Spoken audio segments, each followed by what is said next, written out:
Você trouxe a sua Bíblia? Segure comigo, vamos fazer uma declaração de fé. Diga comigo assim: essa é a palavra de Deus. Eu sou o que ela diz que eu sou. Eu tenho o que ela diz que eu tenho. Eu posso o que ela diz que eu posso. E nessa noite eu vou receber a santa, poderosa, inerrante, sempre viva palavra de Deus. E eu não serei mais o mesmo. Nunca, nunca, nunca. Se você crê, diga eu creio. Amém, eu também creio. Abra essa Bíblia comigo em Romanos capítulo 1. Nós estamos no terceiro culto que estamos falando sobre uma série de família, a família que prevalece. Nós já falamos sobre algumas coisas nas duas últimas quintas-feiras. E você pode conferir lá no Deezer, no Spotify. E hoje nós vamos abordar um outro assunto, não menos importante, que eu tenho certeza que Deus vai falar ao seu coração. Amém? Então, abra de fato o seu coração e a sua mente, em nome de Jesus. Romanos capítulo 1, nós vamos ler a partir do verso 1 em diante. É um texto longo, mas eu faço questão que você acompanhe comigo. Só um momento, por gentileza. Eu vou ler por aqui, daí vocês acompanham comigo certinho. Paulo, servo de Jesus Cristo, chamado para apóstolo, separado para o evangelho de Deus, o qual antes prometeu pelos seus profetas nas santas escrituras, acerca do seu filho que nasceu da descendência de Davi, segundo a carne, declarado filho de Deus em poder, segundo o Espírito de santificação, pela ressurreição dos mortos, Jesus Cristo nosso Senhor, pelo qual recebemos a graça e o apostolado para a obediência da fé entre todas as gentes pelo seu nome, entre as quais sois também vós chamados para serdes de Jesus Cristo. A todos os que estáis em Roma, amados de Deus, chamados santos, graça a vós e paz de Deus, nosso Pai, e do nosso Senhor Jesus Cristo. Primeiramente, dou graças ao meu Deus por Jesus Cristo acerca de todos vós, porque em todo o mundo é anunciada a vossa fé. Porque Deus, a quem eu sirvo no meu espírito, no evangelho do seu Filho, me é testemunha de como incessantemente faço menção de vós, pedindo sempre em minhas orações que em algum tempo, pela vontade de Deus, se me ofereça boa ocasião de ter convosco. Porque desejo ver-vos para comunicar-vos algum dom espiritual, a fim de que sejais confortados. Isto é, para que juntamente convosco eu seja consolado pela fé mútua, assim vossa como minha. Não quero, porém, irmãos, que ignoreis que muitas vezes propus ter convosco, mas até agora tenho sido impedido, para também ter entre vós algum fruto, como também entre os demais gentios. Eu sou devedor, tanto a gregos como a bárbaros, tanto a sábios como a ignorantes. E assim, quanto está em mim, estou pronto para também vos anunciar o evangelho a vós que estáis em Roma. Porque não me envergonho do evangelho de Cristo. Daqui para frente, preste muita atenção em cada palavra. Pois é o poder de Deus para a salvação de todo aquele que crê, primeiro do judeu e também do grego, porque nele se descobre a justiça. Essa palavra melhor seria se revela. A justiça de Deus de fé em fé, como está escrito, mas o justo viverá pela fé. Porque do céu se manifesta a ira de Deus sobre toda impiedade e injustiça dos homens que detêm a verdade em injustiça. Segura até aí, vamos orar, vamos pedir revelação a Deus. Pai, muito obrigada pela sua palavra. Nós honramos a sua palavra e pedimos ao Senhor que abra o teu conhecimento, Pai. Abra da tua mente, Senhor, para nós nessa noite. Alimenta-nos, desperta-nos, ensina-nos. Nós colocamos o nosso coração nas tuas mãos e te pedimos, fala conosco, em nome de Jesus. Você pode dizer amém? Então, gente, do verso 1 até o verso 6... Paulo está se apresentando, e não apenas se apresentando, ele está apresentando a sua fé. Ele está apresentando o que ele crê, ele está apresentando a raiz do seu apostolado, ele está apresentando no que a fé dele consiste, porque Paulo não conhecia a igreja em Roma. Essa igreja em Roma não foi fundada pelo apóstolo Paulo. Provavelmente, algum dos irmãos ali que estavam em Pentecostes, em Atos 2, lá em Jerusalém, na época que a perseguição veio, essa semente chegou em Roma. Mas não foi Paulo o fundador dessa igreja. Mas Paulo desejava muito conhecer a igreja em Roma, mas ele havia sido impedido. Então, ele começa essa carta se apresentando, já que os irmãos não conheciam, e ele mostra no que ele crê, ele faz menção do nome de Jesus, do fato de ele ser filho de Maria, de ser da descendência de Davi, ele faz detalhes, e ele mostra com isso àquela igreja, de que eles comungam da mesma base de fé. Você está comigo até aqui? Isso é uma maneira dos irmãos darem atenção àquilo que Paulo escreveria. Ele está se identificando com a fé daquele povo. Logo em seguida, ele demonstra o desejo de estar com aqueles irmãos. Ele diz que ora por aqueles irmãos, porque a fé da igreja em Roma, o mundo antigo conhecia. Quantos e quantos irmãos, milhares e milhares, eram torturados, eram lançados no Coliseu, e a igreja em Roma só crescia. Então, a fé da igreja romana era uma fé conhecida. Ok? No mundo antigo. Paulo conhecia, embora ele não foi o fundador e ele nunca tivesse pisado pé lá. No entanto, Paulo queria se assegurar de que os fundamentos doutrinários daquela igreja estavam alinhados. Então, a carta aos Romanos, ela é um discipulado, ok? Que tanto judeus, ou seja, os descendentes de Abraão, Isaac e Jacó, quantos gentios, aqueles que não eram judeus, poderiam entender. Paulo, ele faz a carta aos Romanos é uma carta de discipulado, que tanto judeus entenderiam pelos nomes que Paulo usaria, quanto gentios, que era o caso dos romanos, também compreenderiam. Paulo queria se assegurar que aquela igreja cria do jeito certo, que essa fé deles, a fé pela qual eles davam a vida, era de fato a fé genuína, a fé verdadeira. E ele vai começar do começo. Isso aqui é muito precioso para você que está aqui nessa noite. A gente vai falar sobre famílias robotizadas. Vamos falar sobre famílias que são controladas por uma mente que não é a delas. E a gente vai chegar lá. Mas antes de falar sobre isso, Paulo ele está começando do começo com uma igreja que ele não conhecia. Então, ele não começou com Gênesis 1, no princípio criou Deus, os céus e a terra. Ele não foi contar a história do Mar Vermelho. Ele não foi contar a história dos profetas do Antigo Testamento. Paulo vai antes de tudo isso. Paulo vai começar do começo. Amém? E para você entender o que está acontecendo com o mundo hoje, para você ter os seus olhos espirituais abertos, para você ter os seus ouvidos espirituais abertos, você tem que entender o que aconteceu antes do começo. E Paulo, de maneira simples, no entanto fundamental, ele vai contar o que aconteceu no começo e o que aconteceu antes do começo, que significa o impacto que nós temos agora, em pleno século XXI. Vamos lá, acompanhe comigo agora, a partir do verso 18. Vamos ler novamente. Portanto, a ira de Deus é revelada do céu contra toda impiedade e injustiça. Agora, volte para o verso 17. Porque no Evangelho é revelada a justiça de Deus. Se você juntar esses dois versículos, você vai ver que Paulo está dizendo: o Evangelho revela a justiça. E o céu, originalmente essa palavra é firmamento, revela a ira de Deus.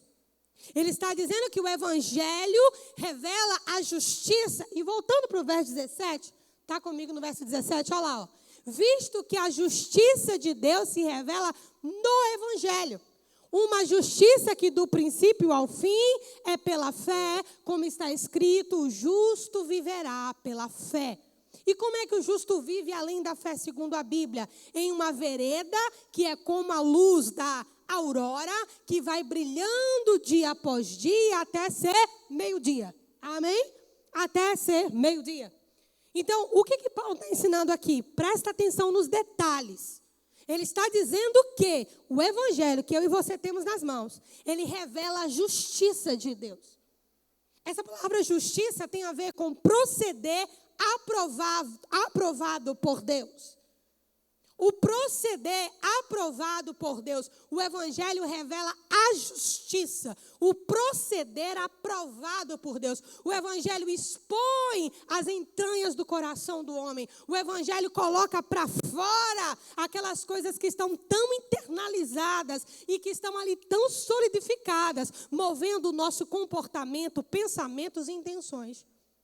Mas Paulo agora ele não está falando do evangelho. No verso 18 ele diz, mas do céu se revela a ira de Deus. Amém? Então nem só de justiça se vive o evangelho, mas também da ira de Deus. E nós vamos entender sobre isso um pouco mais para frente. Diz assim, portanto a ira de Deus, verso 18, é revelada dos céus. Contra quem? Contra todo mundo? Não. Contra toda impiedade e injustiça. Se o evangelho revela a justiça, a ira de Deus é contra o quê? Contra aquilo que não está no evangelho. Você está me acompanhando? Contra toda a injustiça dos homens, prestem atenção, que suprimem a verdade pela injustiça. No verso 19 ele diz, pois o que de Deus se pode conhecer é manifesto entre eles, pois Deus lhe manifestou.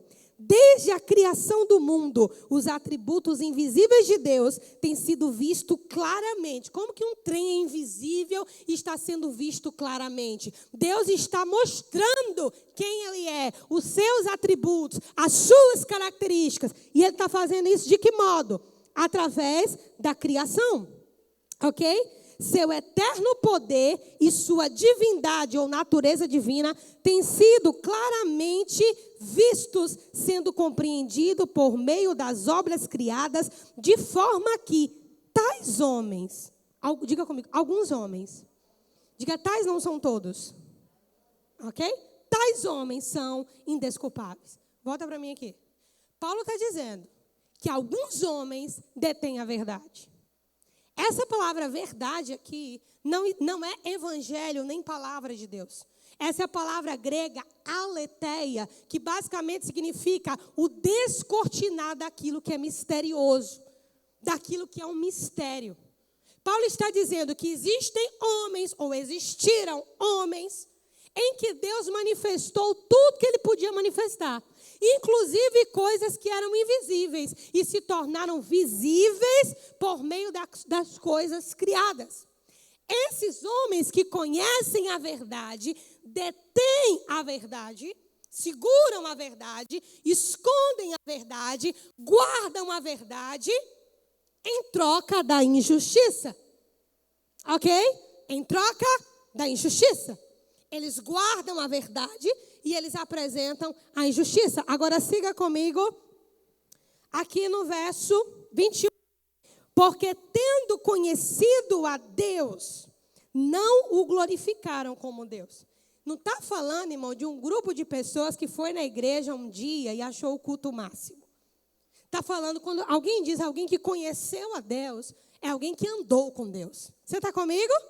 Essas pessoas que conhecem a verdade, a escondem e vendem como injustiça, são pessoas que conheceram a Deus. Que conhecem a Deus, mas ainda tendo conhecido nas dimensões possíveis de ser conhecida, porque ninguém pode conhecer Deus no todo. Tanto Paulo diz, aquilo que se pode manifestar, Deus manifestou. Esses homens conhecem, mas ainda assim não glorificaram como Deus. E o que eles fizeram? Siga comigo. Não glorificaram como Deus, nem lhe renderam graças, mas os seus pensamentos tornaram-se fúteis e o coração insensato deles se obscureceu. Dizendo sábios, tornaram-se loucos e trocaram a glória do Deus imortal por imagens feitas segundo a semelhança do homem mortal, bem como de pássaros, quadrúpedes e répteis. Por isso Deus os entregou, presta atenção, aqui ó, a impureza sexual. Pastor, o que uma coisa tem a ver com a outra? Porque não glorificaram a Deus como Deus? O que isso tem a ver com impureza sexual? O que isso tem a ver com Deus entregar alguém para uma impureza sexual? Alguém que conheceu a Deus, mas não glorificou como Deus. Querido, entenda uma coisa. Quando nós conhecemos a Deus, a presença de Deus, ela nos satisfaz, ou pelo menos deveria. A presença de Deus, ela nos leva a um lugar de equilíbrio. Eu estava explicando isso para os meus filhos no carro hoje, 12, 10 e 8 anos. Se você for no espiritismo, na nova era, no budismo, religiões de ocultismo, eles vão falar um ensinamento para você mais ou menos assim. As almas mais baixas são aquelas controladas por vícios e compulsões. Vícios sexuais, vícios pornográficos, vícios de drogas, vícios de necessidade de aprovação, vícios de tantas coisas que orbitam nessa questão humana. Eles vão chamar isso de almas mais baixas ou almas inferiores. Isso é um conceito da antiguidade. Pessoas que são dominadas pelos seus próprios prazeres. Já falei para vocês, o mestre da matemática, Pitágoras, foi quem escreveu. O homem só é livre se ele domina a si mesmo. E o único livro no mundo que leva o homem a dominar a si mesmo é esse. Por uma questão de inteligência, você deveria escolher a Bíblia como fonte de fé. Então, continuando aqui, por que impureza sexual? Porque quando não há uma satisfação em Deus, o homem vira um kamikaze de necessidade de prazer em qualquer área, principalmente na área sexual. E é interessante Paulo colocar aqui impureza sexual, olha lá, ó, segundo os desejos pecaminosos do seu coração, para a degradação do seu corpo entre si. Paulo não está falando, escrevendo para Manancial Church em Aracaju, dia 22 de junho de 2023. Ele está falando para a igreja do primeiro século, mais ou menos ano 40 ou 50 depois de Cristo. Agora veja se não é a mesma coisa que estamos vivendo hoje. Segue o próximo versículo, filho, por favor. Eu sei o tema da mensagem, eu só estou criando um fundamento, ok? Trocaram a verdade de Deus pela mentira. Porque mentira é conveniente, né? Então, a gente tem mentira na ciência, a gente tem mentira no judiciário, a gente tem mentira na educação, a gente tem mentira dentro da igreja, que é um dos grandes sinais, assim, do fim dos tempos, é quando a apostasia deixa de estar lá fora e ela começa agora dentro da própria igreja. Adoraram e serviram a coisas e seres criados em lugar do Criador, que é bendito para sempre, amém? Pode passar, por favor. Por causa disso, Deus os entregou a paixões vergonhosas. Até suas mulheres trocaram suas relações sexuais naturais por outras contrárias à natureza. Da mesma forma, os homens também abandonaram as relações naturais com as mulheres e se inflamaram de paixão uns pelos outros. Não dá para entrar nesse universo aqui agora, porque aí é muito tempo. Mas quando Deus entrega o homem a si mesmo, o homem perde qualquer freio de moralidade, ok? De base da referência de quem Deus é. Eu já falei aqui na igreja, qualquer crescimento precisa ter um referente. Na comunicação você tem que ter um referente. Na criação dos seus filhos, eles precisam de uma referência. Não existe crescimento sem referência. Qualquer crescimento sem referência é desordenado. Se eu tiro a referência, eu estou entregando aquela criança, aquele jovem, a ele mesmo, mas não porque ele já tem a capacidade de fazer escolhas em fase adulta. Eu estou sendo precioso em um caminho para aquele jovem, para aquela criança, que vai ser entregue a si mesmo. É como Deus está falando aqui. São homens que deixaram o modo natural, mulheres que deixaram o modo natural. Mas quem permitiu tudo isso? Deus. Deus. Irmão, quando Deus quer parar uma coisa, Deus para. Deus parou Babel, Deus parou o faraó, Deus parou tanta coisa. Não tenta parar o que Deus não está parando. Pega isso para o seu coração. Não se para o que Deus não parou. Guarde sua fé e o seu coração. Mas não se para o que Deus não parou. Porque quando Deus não para, Deus julgou. Então tire a sua mão de contenda desnecessária. Começaram a cometer atos indecentes. Homens com homens receberam em si mesmo o castigo merecido pela sua perversão. Pode passar. Além do mais, visto que desprezaram o conhecimento de Deus. Isso aqui é importantíssimo. Deus os entregou a uma disposição mental reprovável para praticarem o que não deviam, ou o erro. Basicamente, Paulo está retratando o quê? Houveram homens que conheceram a Deus. Não visitaram uma igreja, não, eram homens que conheceram a Deus. Esses homens que conheceram a Deus, eles conheceram a verdade, a aletheia. Não houve mistério que não fosse descortinado para eles. Não é verdade falar verdade ou falar mentira. O conceito grego de verdade é muito mais amplo. É a verdade por trás de tudo que existe. Os gregos acreditavam que era uma única verdade que sustentava tudo. Por isso Jesus se apresenta como o caminho, a verdade, que ele coloca a aletheia e a vida. Então esses homens conheceram sobre Deus tudo que podiam conhecer, mas eles decidiram por si mesmos que não queriam seguir a Deus. O que Deus fez? Deus os entregou a eles mesmos. Em outra palavra, Deus saiu de campo. Ok? E daqui para frente, a humanidade está por conta. Você está entendendo o que eu estou falando? Só que isso não é no século 21. Paulo está falando para os cristãos do primeiro século. Amém? Cristãos do primeiro século, há 20 séculos atrás. Paulo já estava listando, não é o que estava acontecendo, não pelo menos nessa igreja. Paulo está falando do que já tinha acontecido. E não se apegue a Sodoma e a Gomorra apenas, não. Antes disso. Só que conhecimento, irmãos, ele é transmitido. Ok? A Bíblia diz, e por isso está escrito, na Bíblia não existe letra inútil nem palavra desnecessária. Na Bíblia está escrito que Deus outrora falou com os homens através dos seus servos, os profetas. Ou seja, eles transmitiram conhecimento. Mas nesses dias, aprove a ele falar conosco por meio do seu Filho, a quem constituiu o herdeiro de todas as coisas. Ninguém sabe nada porque sabe. Conhecimento é transmitido. E como o conhecimento é transmitido, conhecimento é massa de controle.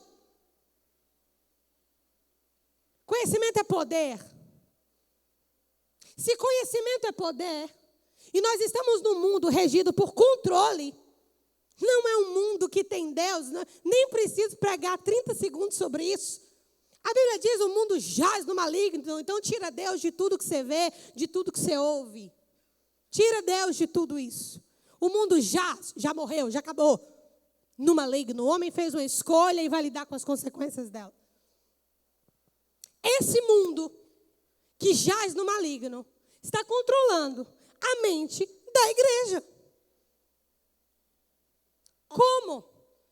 Não pense agora na ONU. Não pense agora no Elon Musk.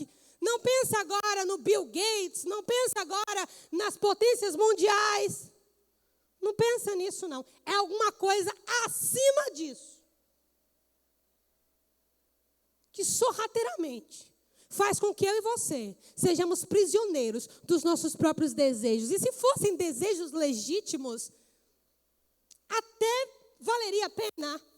Mas são desejos produzidos, intencionalmente causados, para manter o ser humano numa esfera de futilidade, numa esfera de falta de conhecimento, numa esfera de podridão. Queria dizer, esse pensamento está na igreja hoje, de modo global. As pessoas hoje não desejam o ministério pela excelência e pela nobreza de pregar a palavra de Deus. As pessoas pregam o que querem das suas próprias cabeças e invenções. A palavra de Deus, nós temos, irmãos, o papel divino de expor as Escrituras e não opinar sobre elas. Amém. Esse é o nosso papel, expor as Escrituras e não opinar sobre elas. Um pregador que se preze expõe as Escrituras.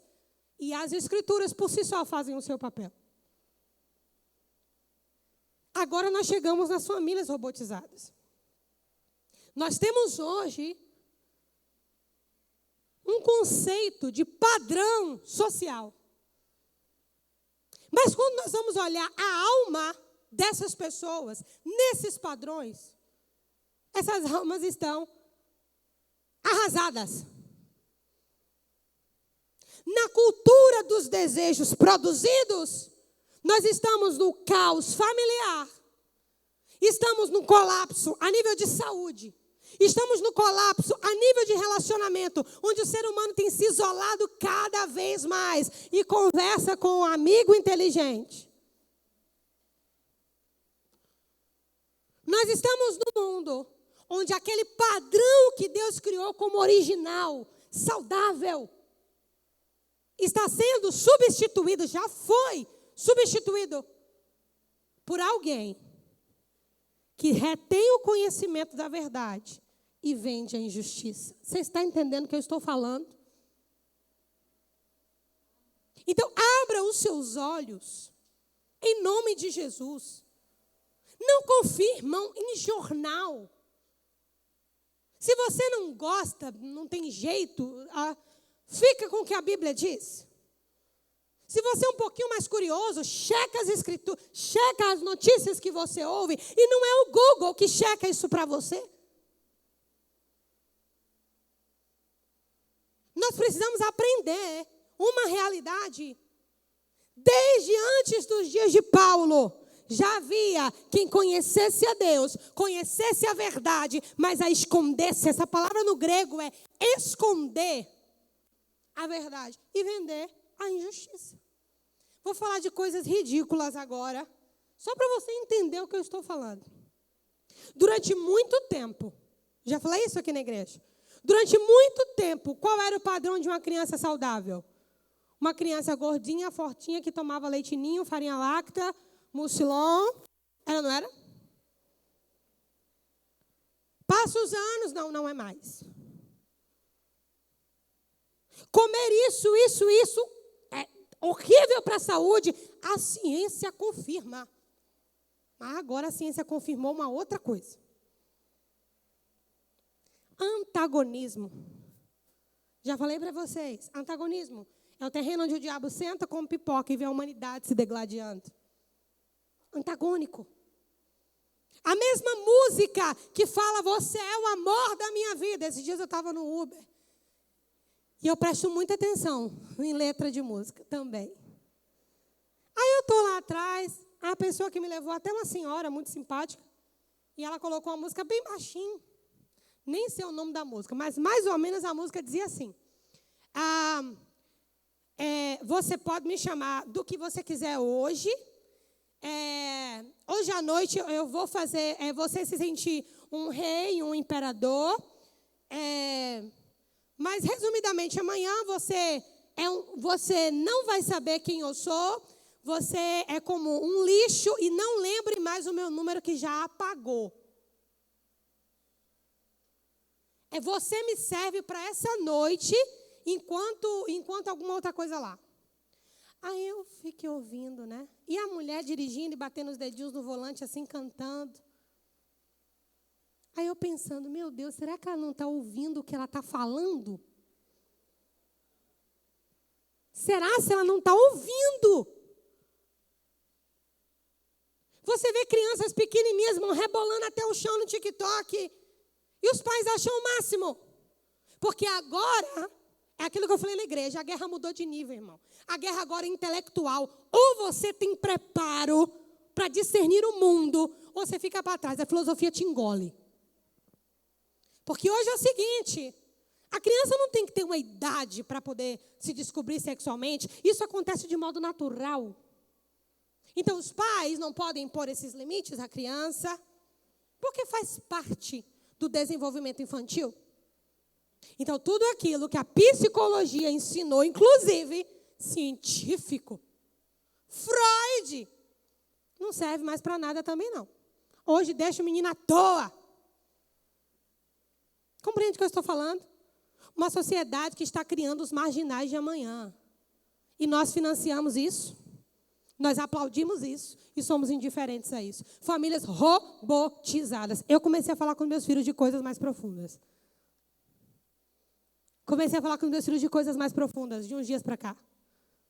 E você precisa fazer a mesma coisa. Abra os seus olhos. Quanto mais escravo dos seus impulsos você é, mais, irmãos, dominado você é. Uma coisa é você ter desejos legítimos, mas entenda quando os desejos são produzidos e frutos de carências que são verdadeiras aberrações na sua alma. Aberrações. Está comigo? Diga amém. A Bíblia está dizendo que para esses homens foi revelado poder e divindade. São palavras diferentes aqui. Poder é a palavra dunamis ou dínamos, como você queira. Significa poder explosivo. E divindade é uma revelação de modo pessoal.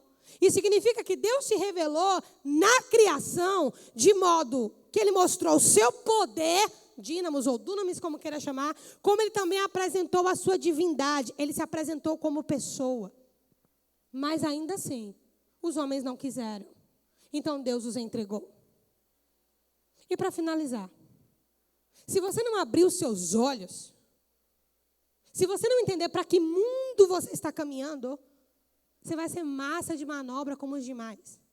Eu dei exemplos ridículos aqui, mas eu poderia dar alguns bem maiores. Mas não vem ao caso no momento, porque não é o nosso objetivo assustar ninguém. Mas abra os seus olhos e não seja escravo de si mesmo. Pitágoras escreveu isso, mas Jesus também falou. E Paulo também. Não se amoldem às paixões desse mundo. Se eu vicio você nesse tablet, eu tenho você. Quantos tablets eu lançar? Eu tenho o seu suor enquanto você perde seus filhos, sua esposa, seu esposo. Eu tenho sua prioridade enquanto você perde a sua família. Se eu vicio você em status. Quer ver coisa, gente? Alguém carente nas redes sociais. Só falta implorar por curtidas. Ô, irmão, se isso é feio para ímpio, para crente, então, é desprezível. Gente carente. Será se isso não foi pensado? Você precisar daquela aprovação alheia e seus filhos indo no mesmo caminho. Isa ontem foi falar comigo, fez um gesto com a cabeça, com o pescoço, que eu disse, desquebra a cabeça agora, conserta. Não sei onde você viu, mas não foi de mim, você me imita. Você me imita. Ela parou, me olhou assim. O que foi, mamãe? Eu digo, isso que você está ouvindo. Conserte sua cabeça e seu pescoço, bota no lugar. E pega no seu cabelo direito. A maioria dos pais está curtindo, achando o máximo.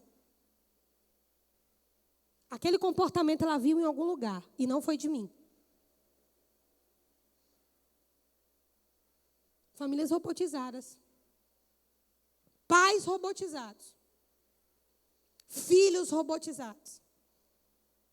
E eu espero não estar aqui amanhã para ver o que vai dar essa geração. Para terminar, vamos ler mais um versículo.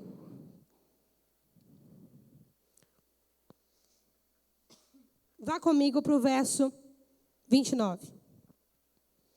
Você fica sem saber se é o século 21, se é o primeiro século, se é os homens da antiguidade e se é os homens antes da antiguidade. Mas parece que é a mesma coisa, Ctrl+C, Ctrl+V.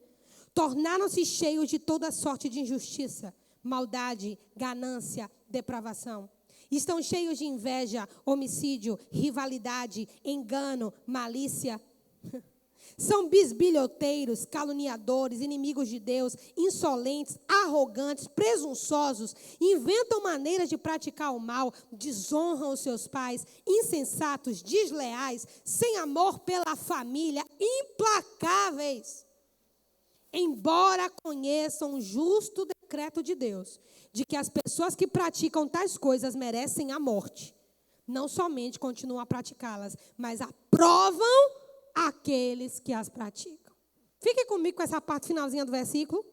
Mas aprovam aqueles que as praticam. Mais uma vez. Mas aprovam aqueles que as praticam. Pastor, eu não faço, mas eu aprovo. Querido, se conheça.